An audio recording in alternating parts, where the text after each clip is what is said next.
ଆମର ଜଟାବାଲରେ ଜବରଦଖଲ ଉଚ୍ଛେଦ କରାଯାଉଛି।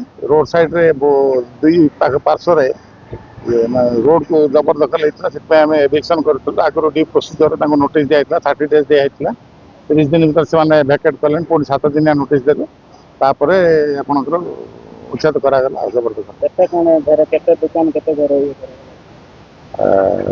50 ଖଣ୍ଡ ଦୋକାନ ଆପଣଙ୍କର ରୋଡକୁ ଏନକ୍ରୋଚମେଣ୍ଟ କରିଥିଲେ, ସବୁ ଆପଣ ଉଚ୍ଛେଦ କରାଗଲା। ଯୋଉମାନଙ୍କର କିଛି ନାହିଁ ତାଙ୍କୁ ଯୋଉମାନଙ୍କର ଗୋଟିଏ ସେମିତି ଫ୍ୟାମିଲି ବାହାରିଲା, ସିଏ ଆପଣଙ୍କର ତାକୁ ନୋଟିସ୍ ଦିଆଯାଇଥିଲା। ସେ କିଛି ଆଗରୁ ବି ଆମ ପାଖରେ କେବେ ତାର ଗୁହାରି ଆମକୁ ଜଣାଇ ନଥିଲା। ଏବେ ସେ କହିଲା ଯେ ନାଇଁ ସାର୍, ଆମର କୋଉଠି ଘର ବାଡ଼ି କୋଉଠି ନାହିଁ, ଆମେ ତାକୁ ଗୋଟେ 4 ଡେସିମିଲ୍ ଦେବୁ। ତାପରେ ସେ କହିଛି ମୋତେ ସେ 4 ଡେସିମିଲ୍ ଜାଗା ଦେଖେଇଦେଲେ, ମୁଁ ସେ ଜାଗା ଛାଡ଼ିଦେବି ବୋଲି କହିଛି। ନାଇଁ, ଜନସାଧାରଣଙ୍କର ତ ଆପଣ ଜାଣିଥିବେ, ଜବରଦଖଲ ଉଚ୍ଛେଦ କଲାବେଳେ ଟିକେ ଇଏ ହୁଏ। ଆଉ ଏବେ ସେମାନେ ଭଲେଣ୍ଟାରିଲି ବି ବହୁତ ଆପଣ ଭାଙ୍ଗିଛନ୍ତି। ଏବେ ଦେଖୁଛନ୍ତି ନିଜେ ନିଜେ ବି ଭାଙ୍ଗିଦେଲେ। ତାପରେ ବେଶୀ ସେମିତି କିଛି ହେଇନି। ଶାନ୍ତି ଶୃଙ୍ଖଳା ପୁଲିସ ସହିତ କୋଅପରେସନ ସହିତ ଆପଣଙ୍କର ଉଚ୍ଛେଦ ପ୍ରକ୍ରିୟା ଯୋଉମାନଙ୍କର ସାର୍ କିଛି ନଥାଏ ଚଳିବା ପାଇଁ, ସେମାନେ ଯୋଉ ଦୋକାନ ଦେଇଥାନ୍ତି ଚଳିବା ପାଇଁ, ତାକୁ ନେଇ କ'ଣ ହେଇଛି, ସେମାନଙ୍କର ପଛରେ ଘର ଅଛି। ସେମାନେ ମାନେ ଜବରଦଖଲ କରିଥିଲେ, ତାଙ୍କର ଜାଗା ଅଛି, ଘର ଅଛି, ସବୁ ଅଛି, କିନ୍ତୁ ସେମାନେ ଆଗକୁ ରୋଡକୁ ଏନକ୍ରୋଚମେଣ୍ଟ କରିଥିଲେ, ଯାହାକି ଦୁର୍ଘଟଣା ଘଟୁଥିଲା। ସେଥିପାଇଁ ଆପଣଙ୍କର ଆମର ଆର୍ଏଣ୍ଡବି 4 ଲେନ୍ ହବାର ଅଛି। ସେଥିପାଇଁ ଆକ୍ଚୁଆଲି ଆମର ଜବରଦଖଲ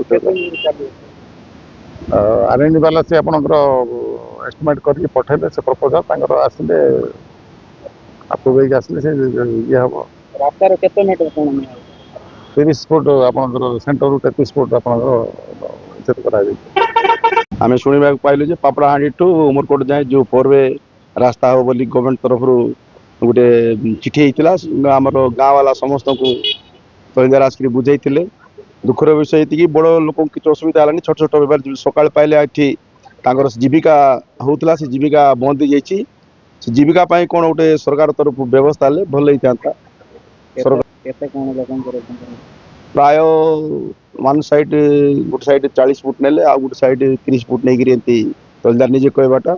ଯୋଉଠି ଗଭର୍ଣ୍ଣମେଣ୍ଟ ଲ୍ୟାଣ୍ଡ ଅଛି ଆମେ ତାକୁ ବେଶିକିନା ନେଉଛୁ, ଯୋଉଟା ପ୍ରାଇଭେଟ ଲ୍ୟାଣ୍ଡ ଅଛି ତାକୁ ଦେଖିକିରି ଆମେ ତାଙ୍କର ଜାଗାକୁ ନେଉନୁ ବୋଲି। କେତେ ଦୋକାନ ଘର ଥିଲା, କେତେ ପାଖାପାଖି ଗୋଟେ 100ଟା ଦୋକାନ ଭାଙ୍ଗିଛି, ଯୋଉଟାକି ଅଳ୍ପ ଛୋଟ ବେପାରୀ ଯେ କି ସକାଳ ପାଇଲେ ତାଙ୍କର ପେଟ ପୋଷେ ସେ ବେପାରରେ। ସେମିତି ଲୋକର ପ୍ରାୟ ସମସ୍ତଙ୍କର ଦୋକାନ ଭାଙ୍ଗିଛି। ଏମିତି ବଡ଼ ଦୋକାନ କୌଣସି ଅସୁବିଧା ନାହିଁ, ମାତ୍ର ଛୋଟ ବେପାରରେ ବହୁତ ଅସୁବିଧା।